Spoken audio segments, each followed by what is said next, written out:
morning. So we're going to go ahead and start working on our final review.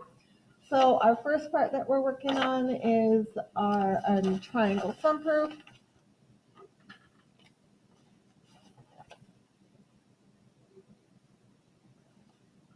So the triangle sum proof. All right, so our statements and reasons. Remember, you can just do an S and an R. Okay, so we always start with our given. Okay, so we're given that BC is parallel to the line BD. So AC is parallel to BD. Remember, mark what you know on the diagrams. So that's our given, our Gibby. Our prove, everybody will always be our last statement. So we need to prove that angle 1 plus angle 2 plus angle 3 equals 180 degrees. Okay. So we know, because the lines are parallel, that angle 4 and angle 1 are so angle, well, okay, let's do this one first. So angle 2, 3, and 5 are supplementary. So angle 4 plus angle 2 plus angle 5 is equal to 180 degrees. And that's the definition of a straight line.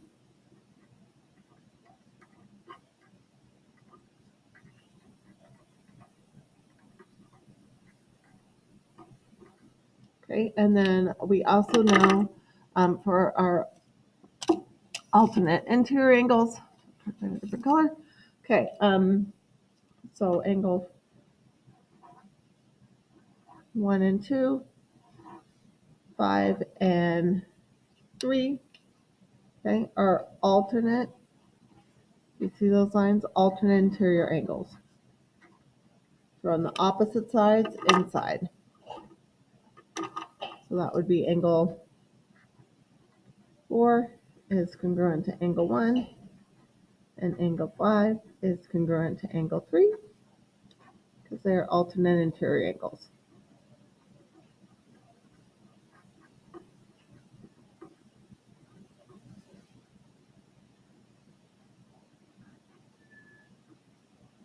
Okay, and then now we can do some substitution. So I can substitute in, since angle 4 is congruent to angle 1, okay, I can substitute in angle 1 for angle 4, and then angle 5 is also congruent to angle 3. So I can substitute in angle 3 for angle 5. So now we have proven that the angles in a triangle are equal to 180 degrees. And our last reason would be substitution. Okay. Our next one is with our triangle. So we have with this triangle, so remember to look for the arcs. So angle E has 2 arcs, 2 rainbows, and angle J also has 2 arcs. The measure, everybody remember that stands for measure. So if you see the equal sign instead of the congruent sign, it also means they want the measure for all of these. Okay. This also means they want the measure. The measure of angle E is going to be 54 degrees. So 54 right here. And then we have measure JI. So that's this side right here, and it has 2. Is going to be congruent to the other side. Remember, look for those 2 tip marks. Angle EF. And measure of angle JI is 10 centimeters. Measure of angle D is the measure of angle K with 1 arc is 72 degrees, and it's congruent to angle P, so that's also 72 degrees. And then the measure of angle F, where we're going to use 180 degrees. Some of the angles for a triangle is 180. We just proved that, everybody. So we're going to take an 180 minus 72 minus 54. And we get measure of angle F is going to be 154 degrees.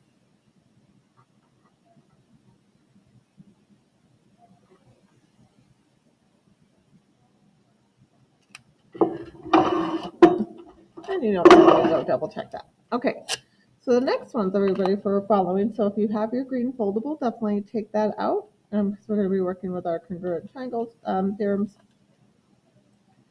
Okay. And on this one, in measure of the triangle JKI, so everybody, so JKI, so I also look for the arcs, so that would be EDF, so triangle EDF, everybody, so second arc, first arc, third arc, so you just have to go the same way. Okay, so second, first, third. Okay, and this one, so we're going to use our triangle congruence theorems. Okay, so remember side, side, side, side, angle, side, angle, side, angle, angle, angle, side. And then for our right triangles, everybody, remember it was hypotenuse, leg. Okay, so we look at this, everybody, and we have a shared side.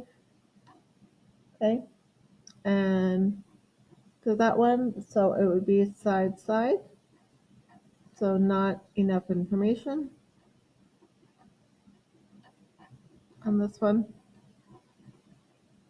Okay, for this one, we have, so this is a leg. Okay, so both of these are legs.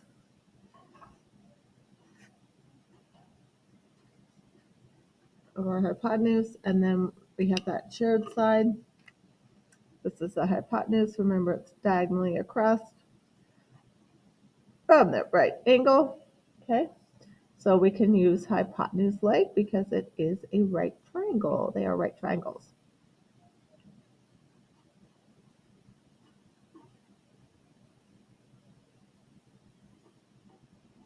Okay, so yes, the triangles are congruent. Okay, we'll keep working on these. So we look at this one, our basketball hoop.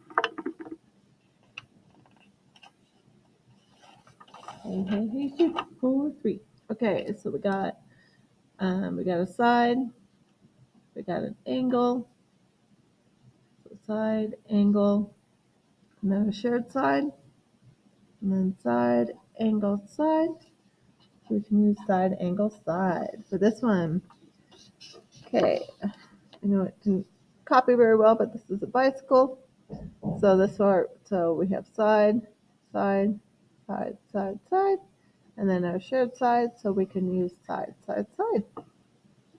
Okay, this one with our airplane is going to be, so we have the hypotenuse. Remember, both of these are the hypotenuse, and these are both the legs. So we can use hypotenuse leg, so HL. For this one with our pyramid, so we're going to have angle, angle, side. Okay, angle, angle, side. So, and it's that shared side right here, everybody. So angle, angle, side. This one with our parking lot is going to be, so we have these.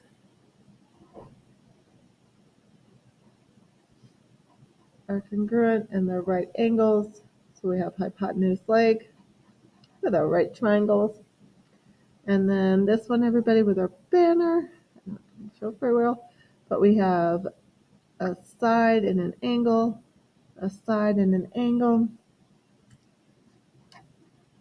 Okay, so side angle. So not enough information. Not enough info. Okay, for this one, for our trapezoid, so we have, so these are congruent. And then we have that side. So we can actually use angle, side, angle, side. So angle, side, angle. angle side angle. So ASA. Okay, for this one with our pi, we all like pi. So we have an angle, and we have a side. We have an angle, and we have a side. And it's AS. And it's not enough information to prove that the triangles are congruent. We need another side or angle on that one for pi. Okay, for this one, we get to do some proofs. We love doing our proofs. Okay, so remember everybody to draw these out, mark what you know on the diagrams. You've got these. Okay, so it says given that ABC is a rectangle,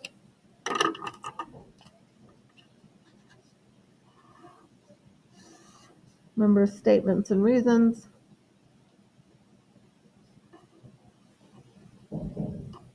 Remember you can just do an S and an R. We always start with our given, our Gibby.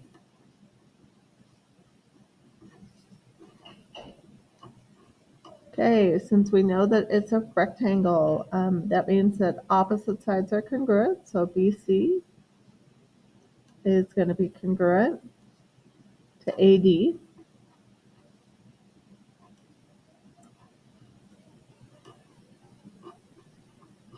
Okay, so definition of a rectangle. And then we also have that BA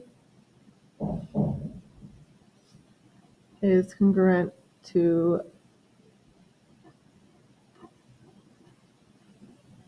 CD, again, definition of a rectangle. And then we have our shared side here. So right here, this one. So BD is congruent to DB. And that everybody is our shared side. So a reflexive property on that one.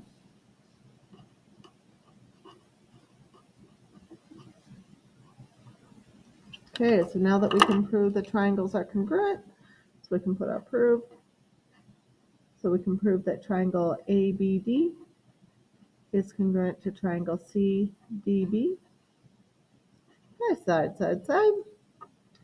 Okay, for number 5, we have, so we're going to do side. Okay, so we have a couple given. So D is the midpoint of AB. And then AC is congruent to BC. That's given to us, everybody. Okay. So AC is congruent to BC.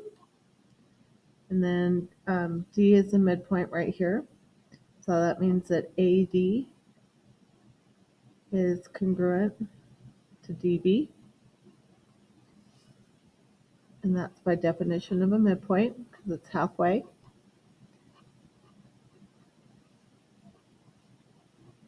And then we have our shared side again. We like that shared side. So CD is congruent to DC. And that's by our reflexive property. Remember, we can also have a shared angle, but in this case, we're talking about a shared side. Okay. This is property. Okay, so now we have all 3 sides, so we can use side, angle, side again. Oh, actually, side, side, side. So we can do, so triangle ACD is congruent to triangle BCD by side, side, side. Our prove is going to be our last one. That's going to go right here. So angle A is congruent to angle D. Our corresponding parts of congruent triangles are congruent. Yeah. CPCT. CPCTC. Okay. Oh, we love these ones. We love our bow ties.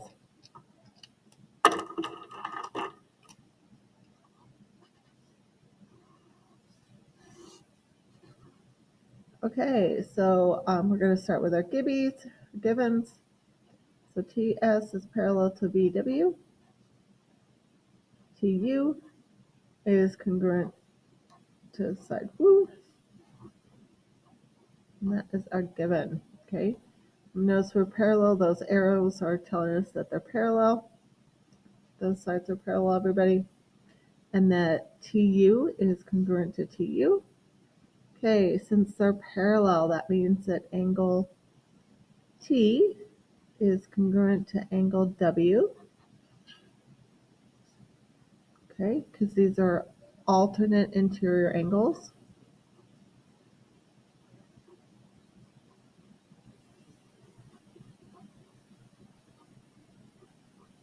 Okay, so alternate interior angles. And then we have that because our bow ties, so we have those angles that are in the middle, right here.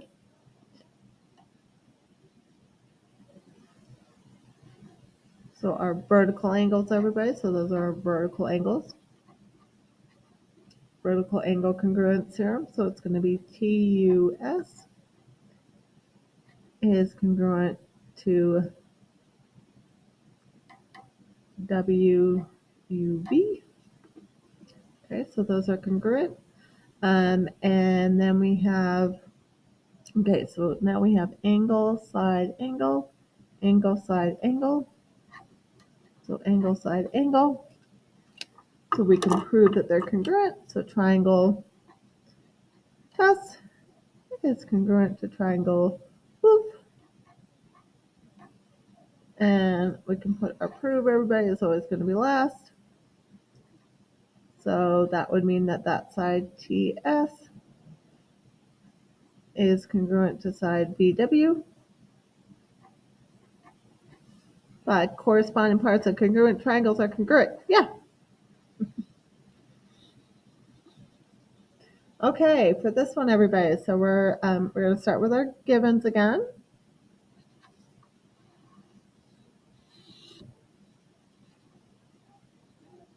So AB is parallel to CD. And then BC bisects AD. And those are given.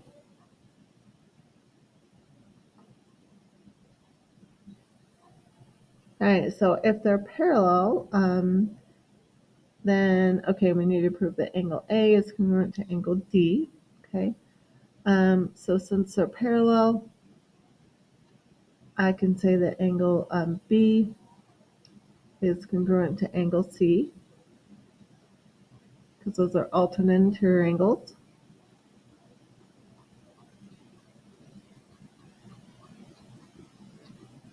Okay, alternate interior angles. And then we have where, since BC bisects AD, so it's bisecting this side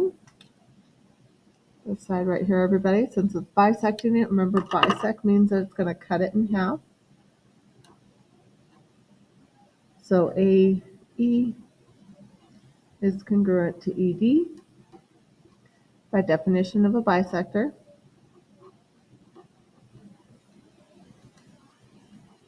Okay, and then we also have our vertical angles again. So angle, so you can even just take follow it with your finger, so draw it out. So AEB, angle ABE, put the line, is congruent to angle DEC.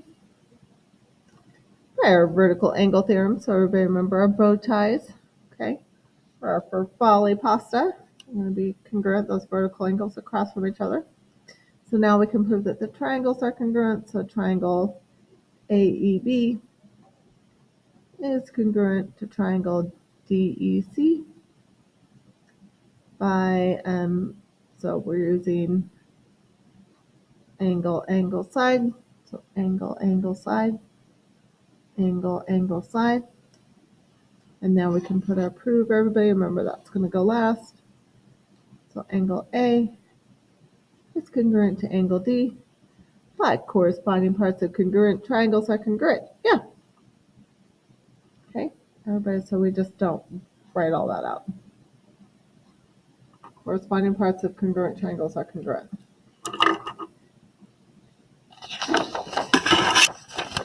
Okay, we're on to our similar figures, everybody. So now we're ready for similar figures. Okay, so we have for our quadrilateral, and I know that's kind of funny, everybody, what's the scale factor? So scale factor, everybody remember, is, I think of it as new over the original, or new over old. So we're going this way, left to right. So I'm going to put 8 over 16. 8 divided by 8 is 1. 16 divided by 8 is 2. So our scale factor is 1/2. Okay. And then angle Q is congruent. So angle Q is right here. So angle Q is going to be congruent to angle A. And then QR. So we have QR and AB. And then they want the other side. So RS. And then it would be BC. Okay, that can also help you set up your proportion. So 12 over 6 is equal to 4 over x. And then remember, we're going to cross multiply. To do our butterfly, cross multiply and divide.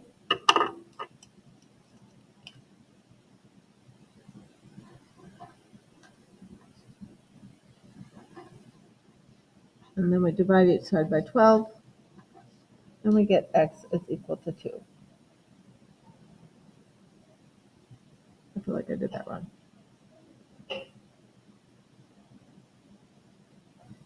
Yeah, I should switch them.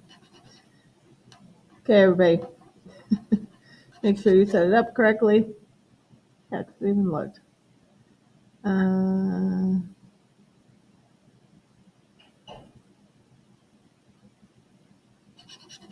Okay, it'd help if I actually looked at my own writing. So 6 over 12. So QR over S, and then that would be RS. So I was trying to do too much with the colors. 4 over X. So now we can cross multiply. Okay. So double check how you're setting up your proportion, everybody. So now I can do it. I'm going to get 6x is equal to 48. Divide by 6. And we get x is equal to 8.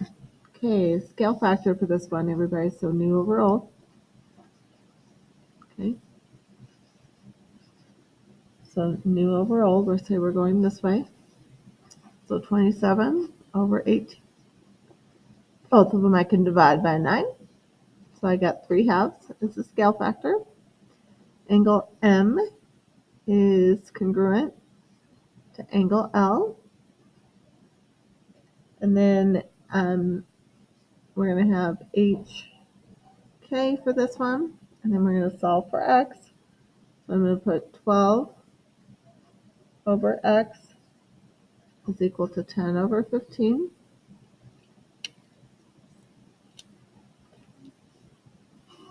I know it's kind of hard to see, but X right here, and then 12, 10 over 15. We cross multiply and divide.